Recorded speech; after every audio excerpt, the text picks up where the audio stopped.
ಧೃತರಾಷ್ಟ್ರನ ಹತ್ತಿರ ಸಂಜಯ ಬಂದು ಅನೇಕ ವಾರ್ತೆಗಳನ್ನ ತಿಳಿಸಿದ್ದಾನೆ. ಸಂಧಾನವಾಗಿ ಯುದ್ಧ ತಪ್ಪೊತ್ತೋ ಅಂತ ವಿಚಾರ ಮಾಡ್ತಾ ಇದ್ದಾನೆ, ಆಲೋಚನೆ ಮಾಡ್ತಾ ಇದ್ದಾನೆ ಧೃತರಾಷ್ಟ್ರ. ಸಂಧಾನವಾಗುವುದಿಲ್ಲ, ಯುದ್ಧ ತಪ್ಪುವುದಿಲ್ಲ ಅಂತನ್ನುವುದು ಖಚಿತವಾಗಿ ತಿಳಿದು ಬಂದಿದೆ.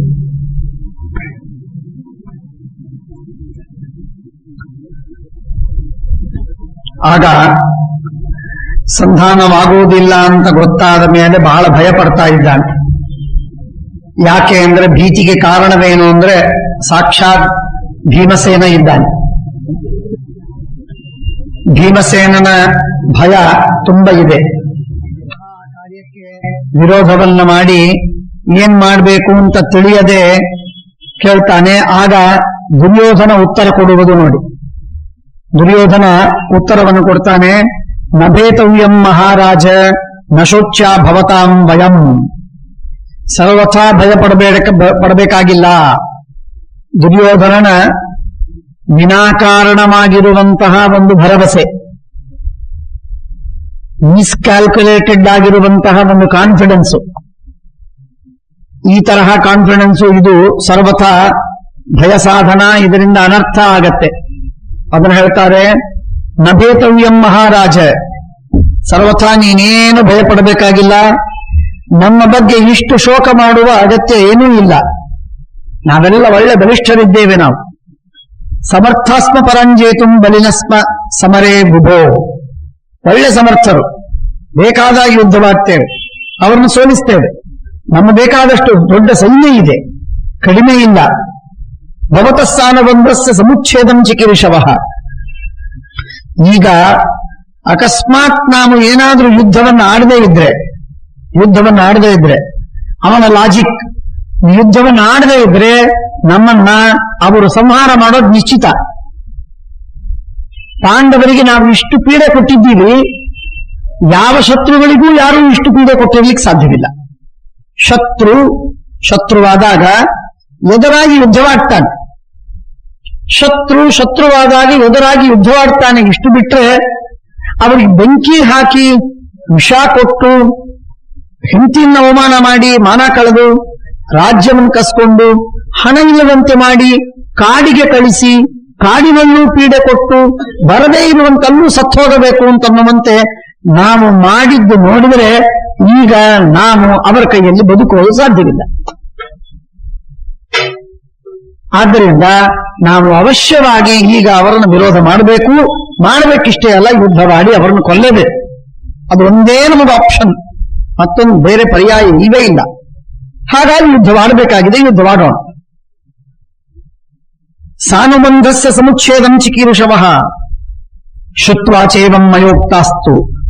ನಾವು ಈಗ ಇವರೆಲ್ಲ ಯುದ್ಧವಾಡ್ತಾರೆ ಅಂತ ಗೊತ್ತಾದ ಮೇಲೆ ಅದಕ್ಕಾಗಿ ನಾನೇನ್ ಮಾಡಿದೆ, ನಾನು ಭೀಷ್ಮ, ದ್ರೋಣ, ಕೃಪ, ಜ್ಞಾತಿಕ್ಷಯ ಭಯಾದ್ರಾಜನ್ ಭೀತೇನ ಭರತರ್ಷಭ, ನಮ್ಮ ಬಳಗದವರೆಲ್ಲ ನಮ್ಮ ಪಕ್ಷದವರೆಲ್ಲ ಸತ್ತೋದಾರು ಅಂತನ್ನೋ ಭಯದಿಂದ ನಾನು ಆ ಭೀಮನಿಂದ ಹೆದರಿ ಅವರೆಲ್ಲರಿಗೆ ಶರಣ ಹೋದೆ. ಭೀಷ್ಮಾಚಾರ್ಯರಿಗೆ ಕಾಲಿಗೆ ಬಿದ್ದೆ. ಅವರು ನನ್ನ ಪಕ್ಷದಲ್ಲಿ ಬಂದುಬಿಟ್ಟು ಅವತ್ತೇ ಪ್ರತಿಜ್ಞೆ ಮಾಡಿಬಿಟ್ಟು ನಾನು ನಿನ್ನ ಪಕ್ಷದಲ್ಲಿ ಇದ್ದೇನೆ ಅಂತ. ದ್ರೋಣಾಚಾರ್ಯರು ಶರಣಾರ್ಥಂ ಯಾಚಿತತ್ವ, ಶರಣ ಹೋಗಿ ನಾನು ರಕ್ಷಣೆ ಮಾಡುವುದಕ್ಕೆ ನಾನು ಬೇಡಿಕೊಂಡೆ, ಅವರು ಒಪ್ಪಿಕೊಂಡ್ರು. ಕೃಪಾಚಾರ್ಯರು ಬೇಡಿಕೊಂಡೆ, ಅವರು ಒಪ್ಪಿಕೊಂಡ್ರು. ತಂದೆಗೆ ಬೇಡಿ ನಮಸ್ಕಾರ ಮಾಡಿದ್ದಕ್ಕಾಗಿ ಅಶ್ವತ್ಥಾಮನು ನನ್ನ ಪಕ್ಷದಲ್ಲಿದ್ದಾರೆ. ಕರ್ಣನಂತೂ ನನ್ನ ಗೆಳೆಯ ಮಿತ್ರ. ಹಾಗಾಗಿ ಇವರೆಲ್ಲರೂ ನನ್ನ ಪಕ್ಷದಲ್ಲಿದ್ದಾರೆ, ಭಯವೇ ಇಲ್ಲ. ಎಂಥ ಬಲ! ಒಬ್ಬೊಬ್ಬರಿಗಿರುವ ಬಲವೇ ಅಸಾಧ್ಯ. ವೃತೇಚ ವಿದುರಾತ್ಸರ್ವೇ ಯೂಯಂ ವಧ್ಯ ಮತಾಮಮ ಧೃತರಾಷ್ಟ್ರಸ್ತು ಧರ್ಮಜ್ಞೋ ನವಧ್ಯ ಕುರು ಸತ್ತಮ. ಆದ್ದರಿಂದ ನಮ್ಮೆಲ್ಲರನ್ನ ಸಂಹಾರ ಮಾಡಬೇಕು ಅಂತ ಭಗವಂತ ಸಂಕಲ್ಪ ಮಾಡಿದ್ದಾನೆ. ವಾಸುದೇವ ಕೃಷ್ಣನ ಸಂಕಲ್ಪ, ಕೃಷ್ಣನ ನಿಷ್ಠೆ ಏನು ಅಂತಂದ್ರೆ ಕೌರವರನ್ನ ಪೂರ್ಣವಾಗಿ ಸವರಿ ಹಾಕಬೇಕು, ಸದೆ ಬಡಿದು ಹಾಕಬೇಕು ಅಂತ ಅವನ ಪರಮಾತ್ಮ ಕೃಷ್ಣ ಆಲೋಚನೆ ಮಾಡಿದ್ದಾನೆ. ಹಾಗಾಗಿ ಅವರ ದೃಷ್ಟಿಯೊಳಗೆ ವಿದುರ ಒಬ್ಬ ಒಳ್ಳೆಯವ. ಧೃತರಾಷ್ಟ್ರ ಕಣ್ಣಿಲ್ಲದವ ರಾಜ, ಆದ್ದರಿಂದ ಹಿರಿಯನಾದದ್ದರಿಂದ ಅವರನ್ನು ಬಿಡ್ತಾರೆ. ಧೃತರಾಷ್ಟ್ರನನ್ನ ವಿದುರನನ್ನ ಬಿಟ್ಟು ಇನ್ಯಾರನ್ನೂ ಉಳಿಸುವುದಿಲ್ಲ. ಅವರೆಲ್ಲರೂ ಅವರ ದೃಷ್ಟಿಯೊಳಗೆ ವಧ್ಯರು, ಸಂಹಾರಿಯರು. ಹಾಗೆ ಅಂತ ಒಂದು ನಿಶ್ಚಯ ಮಾಡ್ಕೊಂಡ್ಬಿಟ್ಟಿದ್ದಾರೆ. ಆದ್ದರಿಂದ ನಾವೀಗ ಸುಮ್ಮನೆ ಬಿಟ್ರೆ, ಯುದ್ಧವಾಡದೇ ಇದ್ರೆ, ಯುದ್ಧವಾಡಿದರೆ ಒಂದು ಚಾನ್ಸ್ ಇದೆ, ಅವರನ್ನು ಕೊಂದು ನಾವು ಬದುಕಬಹುದು. ಯುದ್ಧವಾಡದೇ ಇದ್ರೆ ಚಾನ್ಸೇ ಇಲ್ಲ, ಅವರು ನಮ್ಮನ್ನು ಕೊಂದು ಹಾಕೋದು ನಿಶ್ಚಿತ, ಭೀಮ ಅರ್ಜುನಾದಿಗಳು. ಆದ್ದರಿಂದ ಕೃಷ್ಣ ಮಾಡಿದ ಸಂಕಲ್ಪಕ್ಕೆ ಕಿಂಪ್ರಾಪ್ತ ಕಾಲಂನ ಪ್ರಣಿಪಾತ ಪಲಾಯನಂ, ಹೋಗಿ ನಮಸ್ಕಾರ ಮಾಡೋಣವೇ, ಪಲಾಯನ ಮಾಡೋಣವೇ, ಯುದ್ಧವಾಡೋಣವೇ. ಬದುಕಬೇಕು ಅಂತನ್ನುವುದಕ್ಕೆ ನಮಸ್ಕಾರ ಮಾಡಿ ಅವರ ಶರಣಾಗತರಾಗಬೇಕು, ಸಾಧ್ಯವಾ? ಇಷ್ಟು ವಿರೋಧವನ್ನ ನಾವು ತೂತಣ್ಣೇಲ್ ಅಂತಂತಾರಲ್ಲ, ಹಾಗೆ ಪ್ರತಿಯೊಂದು ಮಾತಿಗೆ ವಿರೋಧವನ್ನು ಮಾಡಿ ನಾವು ರಾಜ್ಯವನ್ನ ಕಟ್ಟಿದ ನಾವು ಈಗ ಅವರಿಗೆ ಕಾಲಿಗೆ ಬೀಳುವುದು ಸಾಧ್ಯವಾ? ಆಗುವುದಿಲ್ಲ. ಪಲಾಯನವನ್ನು ಮಾಡೋಣವೇ, ಮಹಾ ಅವಮಾನ, ದೊಡ್ಡ ಅಪಕೀರ್ತಿ. ಪಲಾಯನವೂ ದೊಡ್ಡ ಅಪಕೀರ್ತಿ, ನಮಸ್ಕಾರ ಮಾಡಿ ಅವರಿಗೆ ಶರಣು ಹೋಗುವುದು ಒಟ್ಟೆ ಅನರ್ಥ. ಹಾಗಾಗಿ ಯುದ್ಧ ಒಂದೇ ಒಂದು ನಮಗೆ ಬೇಕಾಗಿರುವ ಸಾಧನ ಮಾರ್ಗ, ಅದನ್ನು ಬಿಟ್ಟು ಮತ್ತೊಂದು ಮಾರ್ಗ ಇಲ್ಲ ನಮಗೆ. ಆದ್ದರಿಂದ ಯುದ್ಧವಾಡುವುದು ಅನಿವಾರ್ಯ. ದುರ್ಯೋಧನನ ಲಾಜಿಕ್ ನೋಡಿ ಹೇಗಿದೆ, ವಿಚಿತ್ರವಾದಂತಹದ್ದು. ಅವಂತಾನೆ ಪ್ರಾಣನ್ವ ಸಂಪದಿತ್ಯಜ್ಯ ಪ್ರತಿಯುದ್ಧಾಮಹೇ ಪರಾಣ. ಯುದ್ಧವಾಡೋದಕ್ಕೆ ಸಿದ್ಧರಾಗೋದು, ಏನಾಗತ್ತೆ ಆಗಲಿ, ಜಯ ಆಗುವ ಸಂಭವವಿದೆ, ನಮ್ಮಲ್ಲೇನು ಬಲ ಕಮ್ಮಿ ಇಲ್ಲ. ಪ್ರತಿಯುದ್ಧೇ ತುಮಿಯಸ ಸ್ಯಾದಸ್ಮಾಕಂ ಪರಾಜಯ.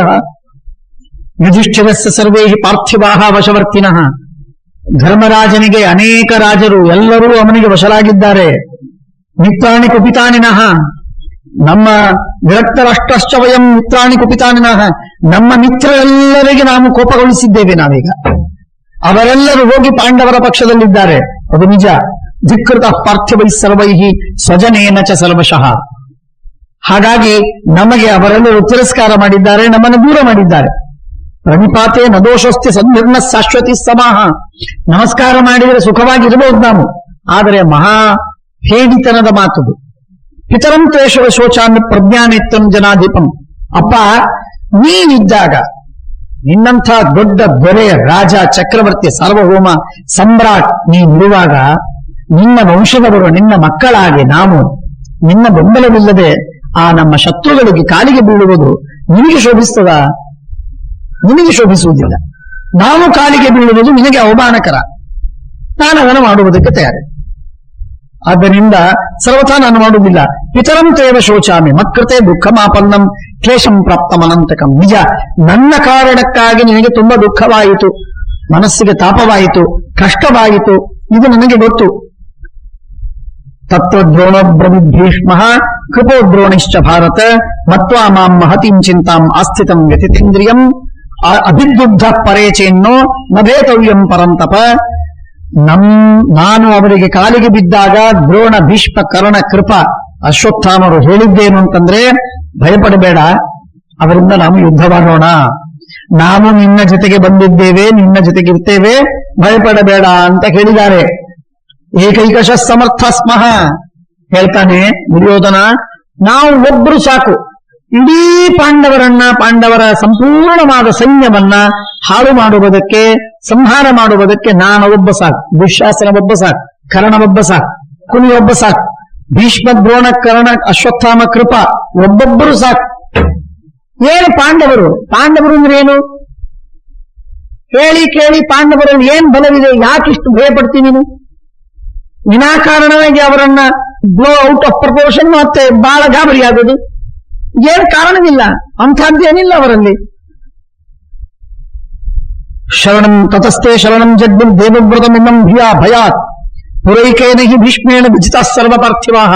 ಹಿಂದೆ ಭೀಷ್ಮಾಚಾರ್ಯರು ಒಬ್ಬರೇ ಒಬ್ಬರು ಎಲ್ಲ ರಾಜರನ್ನ ಎದುರಾಗಿ ಸೋಲಿಸಿ ತಾವು ಗೆದ್ರು. ಆಗ ರಾಜಾಧಿರಾಜರೆಲ್ಲ ಬಂದು ಭೀಷ್ಮನಿಗೆ ಕಾಲಿಗೆ ಬಿದ್ದು ನಮಸ್ಕಾರ ಮಾಡಿ ಬೇಡಿಕೊಳ್ತಾರೆ, ನಮ್ಮನ್ನು ಕಾಪಾಡಿ ಅಂತ. ಇಂಥ ಮಹಾಪರಾಕ್ರಮಿ ನಮ್ಮ ಭೀಷ್ಮ. ಮೃತೇಪಿ ತವಿ ಅತಿಕ್ರುದ್ಧೋ ರಥೈನೈಕೇನ ಭಾರತ ಪುರಾಪರೇಶಂ ಪೃಥಿವೀ ಕೃತ್ಸಾಸೀದ್ ವಶವರ್ತಿನಿ. ಇಡೀ ಭೂಮಿ, ರಾಜ್ಯ ಭೀಷ್ಮನ ಕೈಯಲ್ಲಿತ್ತು. ಅದು ಇವತ್ತು ಸಮರ್ಥರಾಗುವುದಿಲ್ಲ. ನಮ್ಮ ಪಕ್ಷದಲ್ಲಿದ್ದು ಕೇವಲ 7 ಅಕ್ಷೌಹಿಣಿ ಸೈನ್ಯ ಪಾಂಡವರ ಸೈನ್ಯವಿದೆ, ಅಷ್ಟನ್ನು ಎದುರಿಸುವುದಕ್ಕಾಗುವುದಿಲ್ಲ ನಮಗೆ. ಏಕಾರ್ಥ ಸುಖ ದುಃಖೇಶು ಸಮಾನೀತಾಶ್ಚ ಪಾರ್ಥಿವಾಹ ಅಪ್ರಜ್ಞಂ ಪ್ರವಿಶೇಯುಸ್ತೆ ಸಮುದ್ರಂ ವಾ ಪರಂತಪ. ಈ ಎಲ್ಲ ರಾಜರು, ನಾನೆಲ್ಲ ರಾಜರನ್ನ ತಂದಿದ್ದೇನಲ್ಲ, ದುರ್ಯೋಧನನ ಮಾತನ್ನು ಹೇಳುವುದಾದ್ರೆ ಬಕರಾಗಳು, ನಾನೆಲ್ಲ ರಾಜರನ್ನ ತಂದಿದ್ದೇನಲ್ಲ, ಅವರೆಲ್ಲ ನನಗೆ ಸುಖವಾದರೆ ಅವರಿಗೆ ಸುಖ, ನನಗೆ ದುಃಖವಾದರೆ ಅವರಿಗೆ ದುಃಖ ಅನ್ನುವಷ್ಟರ ಮಟ್ಟಿಗೆ ಐಕಮತ್ಯವನ್ನು ಪಡೆದ ರಾಜರನ್ನ ಒಂದುಗೂಡಿಸಿದ್ದೇನೆ ನಾನು. ಹಾಗಾಗಿ ಅವರೆಲ್ಲರೂ ನನಗಾಗಿ ಮದರ್ಥೆ ತ್ಯಕ್ತ ಜೀವಿತಾ, ಜೀವನ ತ್ಯಾಗವನ್ನ ಮಾಡಿ ಪ್ರಾಣ ಬಿಟ್ಟೇ ನನ್ನ ಜೊತೆಗೆ ಬಂದು ನಿಂತಾರೆ ಯುದ್ಧವಾಡುವುದಕ್ಕೆ. ಅಂಥ ಪರಾಕ್ರಮಿಗಳವರಲ್ಲ. ನಷ್ಟು ನನ್ನ ಬಗ್ಗೆ ವಿಶ್ವಾಸ ಇದೆ, ಆತ್ಮೀಯತೆ ಇದೆ. ಯೇಷಾಂ ಹೈಕೈಕಶೋ ರಾಜ್ಞಾಂ ಸಮರ್ಥಂ ಪಾಂಡವಾನ್ ಪ್ರತಿ ಆತ್ಮಾನಂ ಮನ್ಯತೆ ಸರ್ವೋ ಯೇತುತೆ ಭಯಮಾಗತಂ. ನಿನಗೇನ್ ಬಂದಿದೆ ವಿನಾಕಾರಣವಾದ ಭಯ, ಈ ಭಯ ಬರುವುದಕ್ಕೆ ಕಾರಣವಿಲ್ಲ. ಎಲ್ಲರೂ ವೈಯಕ್ತಿಕವಾಗಿ ನಾವು ಪಾಂಡವರನ್ನ ಯುದ್ಧವಾಡಿ ಸೋಲಿಸುವುದಕ್ಕೆ ಸಮರ್ಥರು ಎಂದು ತಿಳಿದುಕೊಂಡು ಇರುವಂತಹ ನಾವೆಲ್ಲರೂ ಜೇತುಂ ಸಮಗ್ರಾಂ ಸೇನನ್ನೇ ವಾಸವೋಪನ ಶಕ್ಮಿನ. ಬ್ರಹ್ಮದೇವರ ಅಕ್ಷಯ್ಯವಾದಂತಹ ಹಂತು ಅಕ್ಷಯ್ಯ ರೂಪೇಯಂ ಬ್ರಹ್ಮಣೋಪಿ ಸ್ವಯಂಭವ, ಬ್ರಹ್ಮದೇವರಿಗೂ ಸಾಯದಂತಹ ನಮ್ಮ ಸೈನ್ಯವಿದೆ, ಸಮರ್ಥವಿದೆ.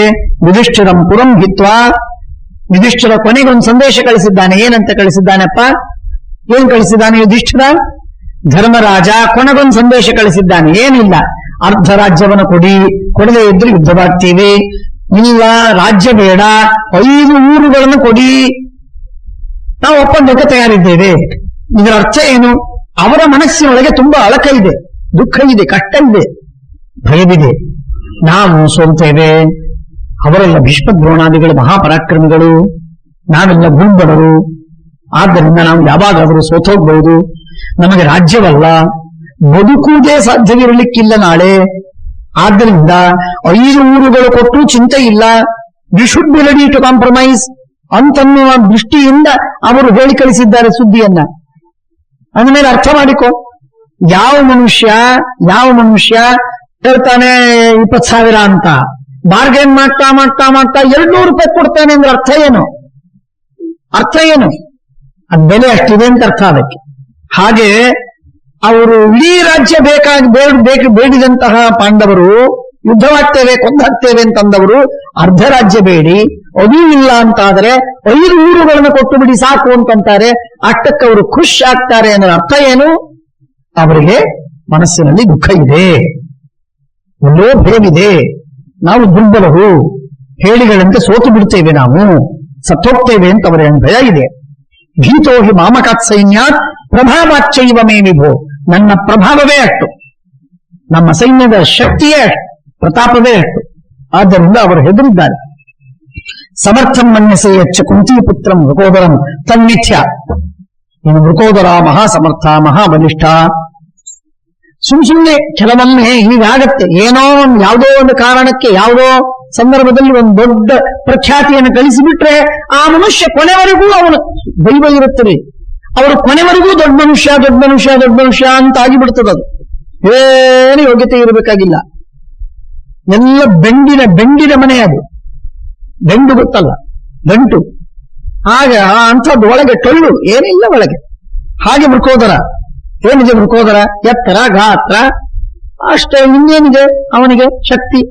ನನ್ನಷ್ಟಲ್ಲಿ ಶಕ್ತಿ ಇದೆ ಅಂತಾನೆ ದುರ್ಯೋಧನ. ತನ್ನಿಚ್ಛ ನಹಿಮೇ ಕೃತ್ಸಂ ಪ್ರಭಾವಂ ವೇತ್ಸ್ಯ ಭಾರತ. ಅಪ್ಪ, ನನ್ನ ಸಾಮರ್ಥ್ಯ ಏನು ನಿನಗೆ ಗೊತ್ತಿಲ್ಲ, ನನ್ನ ಹಡ್ದಿ ನೀನು ನಿಜ, ಹೆತ್ತ ತಂದೆ, ಆದರೆ ನನ್ನ ಸಾಮರ್ಥ್ಯ ನಿನಗೆ ಗೊತ್ತಿಲ್ಲ. ಮತ್ಸಮೋಹಿ ಗದಾಯುದ್ಧೆ ಪೃಥಿವ್ಯಾಂ ನಾಸ್ತಿ ಕಶ್ಚನ. ನನಗೆ ಸಮಾನನಾದವನು ಯುದ್ಧದಲ್ಲಿ ಯಾರೂ ಇಲ್ಲ. ದುರ್ಯೋಧನ ಹೇಳ್ಕೊತಾನೆ. ತಾವು ಹೇಳಿಕೊಳ್ತಕ್ಕಂಥವರು ಎಲ್ಲರೂ ಅನೇಕ ಜನ ಇದ್ದಾರೆ, ಅನೇಕರು ಇರ್ತಾರೆ. ಬಲ ಆಕ್ಚುವಲ್ ಆಗಿ ತೋರಿಸಬೇಕಾಗತ್ತೆ, ಅದನ್ನು ಹೇಳ್ಕೊಳ್ಳೋದಿರೋದಿಲ್ಲ. ಅವರು ಭೀಮಸೇನ್ ದೇವರು ಒಂದೂ ಸಲ ಹೇಳ್ಕೊಳ್ಳಿಲ್ಲ. ಈ ರಣರಂಗದ ತಯಾರಿ ಏನಿದೆ ನೋಡಿ, ಆ ತಯಾರಿಯೊಳಗಾಗಲಿ, ರಣರಂಗ ನಡೆದಾಗಲಿ, ಯುದ್ಧ ನಡೆದಾಗಲಿ, ಭೀಮಸೇನ ದೇವರು ಒಬ್ಬರೇ ಎಕ್ಸೆಪ್ಷನ್, ತನ್ನಂತಾನು ಎಂದೂ ಹೇಳ್ಕೊಳ್ಳಿಲ್ಲ. ಕೆಲಸ ಮಾಡಿದ್ದೊಂದೇ, ಕುಟ್ಟಿದ್ದು ಒಂದೇ. ಪ್ರಹಾರ ಮಾಡಿದ್ದೊಂದೇ ಹೊರತು ಎಂದೊಂದು ಬಾಯಿಂದ ಹೇಳ್ಕೊಳ್ಳೇ ಇಲ್ಲ. ಉಳಿದವರೆಲ್ಲರೂ ಹೇಳ್ಕೊಂಡಿದ್ದಾರೆ. ಮಹಾಭಾರತವನ್ನು ನೋಡಿದ್ರೆ ಗೊತ್ತಾಗತ್ತೆ. ನಾಸೀತ್ ಕಶ್ಚಿದ್ ಅತಿಕ್ರಾಂತೋ ಭವಿತಾ ನಚ ಕಶ್ಚನ.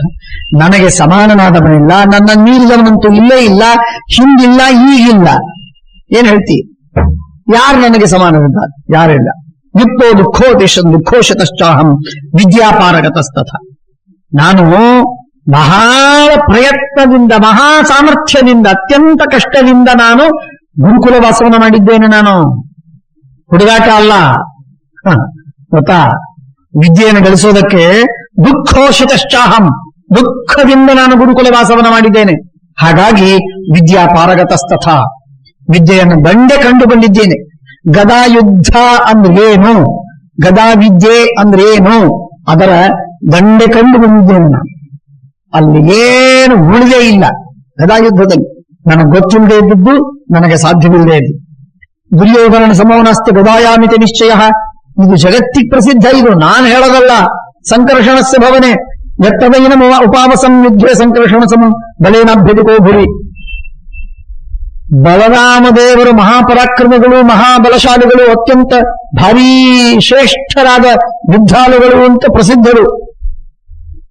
ಗದಾವಿದ್ಯೆಯನ್ನ ಬಲ್ಲವರಲ್ಲಿ ಬಲರಾಮದೇವರಿಗೆ ಸಮಾನವ್ಯಾರಿಲ್ಲ ಅಂತ ಜಗತ್ತಿನಲ್ಲಿ ಪ್ರಸಿದ್ಧವಾದ ಮಾತು. ಅಂಥದ್ದು ಆ ಬಲರಾಮದೇವರ ಹತ್ರ ಇದ್ದು ನಾನು ಕಲಿತಾಗ ಅವರ ಜೊತೆಗೆ ಯುದ್ಧ ಮಾಡಿದಾಗ ಅವರಿಗೆ ಆಶ್ಚರ್ಯವಾಯಿತು. ನನ್ಗಿಂತಲೂ ಭಾರಿ ಅವರಲ್ಲ ಇವನು ಅಂತ ಅವರಿಗೆ, ಬಲರಾಮದೇವರಿಗೆ ಅನಿಸುವಂತೆ ಆಯಿತು. ಇದು ಮಿಥಿಲಾ ದೇಶದಲ್ಲಿ ಆಗಿರುವಂತಹ ಸಂಗತಿ. ಅಷ್ಟರ ಮಟ್ಟಿಗೆ ನನ್ನ ಬಲವಿದೆ. ಸಂಕರ್ಷಣಸ್ಯ ಅಂದ್ರೆ ಬಲರಾಮದೇವರ ಭವನೆ ಯತ್ತದೈನ ಉಪಾವಸಂ, ಅವರ ಹತ್ರ ಇದ್ದು ನಾನು ಅವರ ಸೇವೆಯನ್ನು ಮಾಡಿ ಗದಾವಿದ್ಯೆಯನ್ನ ಕಲಿತೆ.